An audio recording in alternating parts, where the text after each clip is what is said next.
Okay, ഇങ്ങനെ ഒരു question ആണ് വരുന്നതെന്നുണ്ടെങ്കിൽ നോക്കൂ, find the general solution of differential equation x d y by d x plus 2y equal to x square. അപ്പോൾ general solution കണ്ടെത്തുക എന്നുള്ള ക്വസ്റ്റ്യൻ വന്നു കഴിഞ്ഞാൽ നിങ്ങൾ ചെയ്യേണ്ടത് ഇതാണ്: y ഈക്വൽ ടു എന്ന് പറയുന്ന ഒരു ആൻസർ കണ്ടെത്തണം. ഈ വൈക്ക് ഒരു സൊല്യൂഷൻ കണ്ടെത്താനാണ് ക്വസ്റ്റ്യൻ പറഞ്ഞിരിക്കുന്നത്. അപ്പം നോക്കേണ്ടത് ഇതാണ്: ഇത് ഏത് ടൈപ്പ് ഡിഫറൻഷ്യൽ ഈക്വേഷൻ ആണെന്ന് നോക്കണം. അപ്പം ഇത് നോക്കുമ്പോൾ തന്നെ നിങ്ങൾക്കറിയാം, dy by dx plus p of x y equal to q of x എന്നുള്ള ഫോമിലാണ് എന്നുണ്ടെങ്കിൽ അതൊരു ലീനിയർ ഡിഫറൻഷ്യൽ ഈക്വേഷൻ വെച്ചിട്ട് വേണം സോൾവ് ചെയ്യാൻ. അപ്പം ഒന്ന് കമ്പയർ ചെയ്യുമ്പോൾ നമുക്കറിയാം, ഡി വൈ ബൈ ഡി എക്സിന് വരാൻ d y by d x ഉണ്ട്, പക്ഷെ അതിൻ്റെ അടുത്ത് നോക്കിയേ ഒരു എക്സ് എക്സ്ട്രാ വന്നിട്ടുണ്ട് അല്ലേ? പോട്ടെ.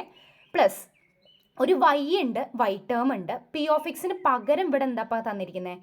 2 തന്നിട്ടുണ്ട്. ഓക്കെ, പ്രശ്നമൊന്നുമില്ല. പി ഓഫ് എക്സ് എന്ന് പറഞ്ഞാൽ എക്സിലുള്ള ഒരു വേരിയബിൾ ആവണം, അല്ലെങ്കിൽ ഒരു ഫംഗ്ഷൻ ആവണം. അതൊരു കോൺസ്റ്റന്റ് ഫംഗ്ഷൻ ആയാൽ പ്രശ്നമില്ല. 2 എന്ന് മാത്രമാണെങ്കിൽ പ്രശ്നമില്ല. 2x ആവാം, 2x സ്ക്വയർ ആവാം, 2x സ്ക്വയർ പ്ലസ് 1 ആവാം, 2x സ്ക്വയർ പ്ലസ് എക്സ് ആവാം. അതൊന്നും ഒരു പ്രശ്നമല്ല. എക്സിലുള്ള ഒരു ഫംഗ്ഷൻ ആയാൽ മാത്രം മതി. Equal to q of x എന്ന് പറയുമ്പോൾ ക്യൂ ഓഫ് എക്സിന് വരുമ്പോൾ എക്സ് സ്ക്വയർ എന്നാണ്.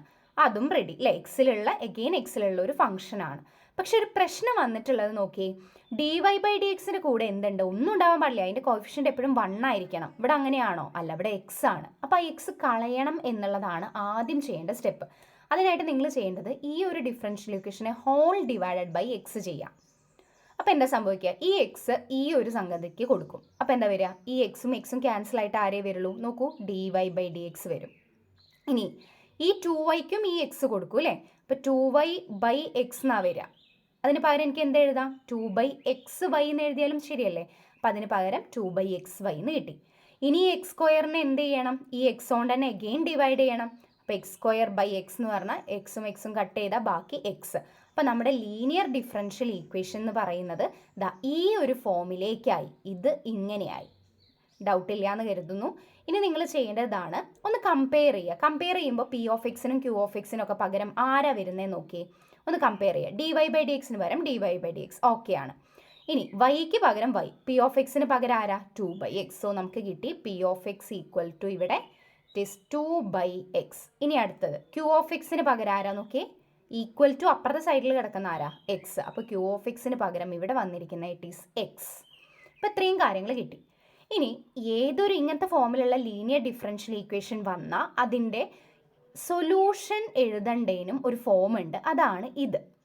അതായത് y into integrating factor is equal to integral q of x into integrating factor d X.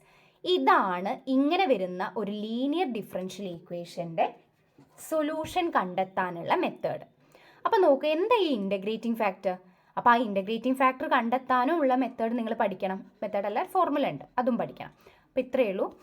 Integrating factor I F എന്നാണ് നമ്മൾ വിളിക്കുക. Integrating factor equal to e raise to integral p of x d x. Okay, അപ്പോൾ compare ചെയ്യുമ്പോൾ നമുക്കറിയാം P of X നമ്മൾ എഴുതി 2 by X ആണ്. അപ്പോൾ എങ്ങനെ എഴുതാം? ഇൻ്റഗ്രേറ്റിംഗ് ഫാക്ടർ എന്ന് പറയുന്നത് e raise to integral 2 by x d x. ഇനി ഇൻ്റഗ്രേറ്റ് ചെയ്യാനും അറിയാമെന്ന് വിചാരിക്കുന്നു. അപ്പോൾ e raise to 2 is constant here, 2 integral 1 by x d x. കോൺസ്റ്റൻ്റൊക്കെ പുറത്തേക്ക് എടുക്കാം അല്ലേ? ഇൻ്റഗ്രലിൽ equal to e raise to 2 1 by എക്സിൻ്റെ ഇൻ്റഗ്രൽ വാല്യൂ എന്താ? ഇറ്റ് ഈസ് ലോഗ് എക്സ് എന്നാണ്. ഓക്കെ, ഇനി നിങ്ങൾക്ക് ലോഗ് എക്സിൻ്റെ ഒരു പ്രത്യേകതയാണ് e raise to log x എന്ന് പറഞ്ഞാൽ എന്താ? നമ്മൾ പഠിച്ചിട്ടുള്ളതാണ്. ഇയും ലോഗും അപ്പം വന്നാൽ രണ്ടും ഇൻവേഴ്സാണ്. അപ്പോൾ ആര് വരും? എക്സ് മാത്രമാവും. അപ്പോൾ ഇവിടെ നമുക്ക് എന്ത് ചെയ്യാം? അതിന് മുന്നേ ഒരു 2 നോക്കൂ, എക്സ്ട്രാ ആയിട്ടുണ്ട്. അതും നമ്മൾ പഠിച്ചാണ്. എൻ ലോഗ് എക്സ് എന്ന് പറയുന്നത് എങ്ങനെ കാണുക? ഒരു ഫോർമുലയാണ്, ഡെറിവേറ്റീവ് ഒന്നുമല്ല, ലോഗിൻ്റെ ഒരു പ്രോപ്പർട്ടിയാണ്. എൻ ലോഗ് എക്സ് എന്ന് പറഞ്ഞാൽ log x raise to n ആ. ഇവിടെ അതേപോലെയല്ലേ വന്നേ? 2 ലോഗ് എക്സ് എന്നാണ് വന്നത്. 2 ലോഗ് എക്സിന് അപ്പം എങ്ങനെ എഴുതാം? ലോഗ് എക്സ് 2 എടുത്തിട്ട് എന്ത് ചെയ്യാം? മുകളിലേക്ക് കൊടുക്കാം. ലോഗ് എക്സ് സ്ക്വയർ എന്ന് എഴുതാം. അപ്പം നോക്കൂ, ഇതിനെ ഞാൻ അങ്ങനെ മാറ്റി എഴുതാണ്. This is equal to e raise to log x square. ഇനി നിങ്ങൾക്ക് അറിയാം, ഇയും ലോഗും വന്ന ഇൻവേഴ്സ് ആണ് അല്ലേ? രണ്ട് ഫംഗ്ഷനും അങ്ങോട്ടും ഇങ്ങോട്ടും ഇൻവേഴ്സ് ആയതുകൊണ്ട് ബാക്കി ആരേ വരുള്ളൂ? എക്സ് സ്ക്വയർ മാത്രം. അപ്പോൾ ഇൻ്റഗ്രേറ്റിംഗ് ഫാക്ടർ നമുക്ക് എന്താ കിട്ടിയത് ഇവിടെ? ഇറ്റ് ഈസ് എക്സ് സ്ക്വയർ എന്ന് കിട്ടി. ഇനി സൊല്യൂഷൻ കാണാമല്ലോ. സൊല്യൂഷൻ കാണുന്ന മെത്തേഡും അല്ലെങ്കിൽ ആ ഫോർമുല നമുക്കറിയാം. It is y into integrating factor equal to integral q of x into integrating factor plus C. അപ്പോൾ നോക്കുമ്പോൾ y ഒന്നും ചെയ്യേണ്ട, y അവിടെ വെച്ചു. ഇൻ്റഗ്രേറ്റിംഗ് ഫാക്ടർ നമുക്കിപ്പോൾ കിട്ടിയില്ലേ. ഇൻ്റഗ്രേറ്റിംഗ് ഫാക്ടർ എന്താ കിട്ടിയത്? It is x square equal to integral q of x നമുക്ക് എക്സാ കിട്ടിയിരുന്നത്. അപ്പോൾ x into integrating factor is x square plus c. ഇനി നിങ്ങൾ നോക്കുക, y into x square, x into x square എന്താ? It is x cube, integral x cube plus c. ഇനി integral x cube എന്ന് പറഞ്ഞാൽ എന്താ? Integral x raise to n എന്നുള്ള രീതിയിലാണ് വരിക അല്ലേ? അതും പഠിക്കണം. Integral x raise to N എന്ന് പറഞ്ഞാൽ എന്തായിരുന്നു? X raise to n plus one by n plus വണ്ണാണ്. അപ്പോൾ ക്യൂബ് ആകുമ്പോൾ എന്ത് ചെയ്യണം?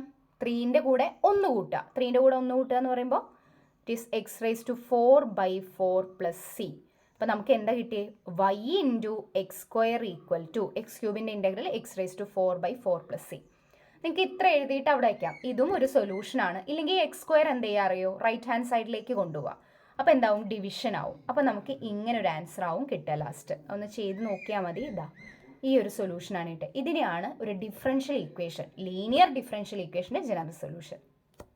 ഇപ്പോൾ ഈ ക്വസ്റ്റ്യനിൽ നമുക്കിവിടെ ഒരു എക്സ് വന്നുകൊണ്ടാണ് അവിടെ ഡിവൈഡ് ചെയ്തത്. ഇനി അങ്ങനെ ഒരു എക്സ് വന്നിട്ടില്ല, അവിടെ ഒരു എക്സ് ഇല്ലായിരുന്നു. ഓക്കെ, ഇങ്ങനെയല്ല ക്വസ്റ്റ്യൻ, എക്സ് ഇല്ല. ഇങ്ങനെയാണ് ക്വസ്റ്റ്യൻ എങ്കിൽ നമുക്ക് എക്സ് കൊണ്ട് ഡിവൈഡ് ചെയ്യേണ്ടി വരില്ല.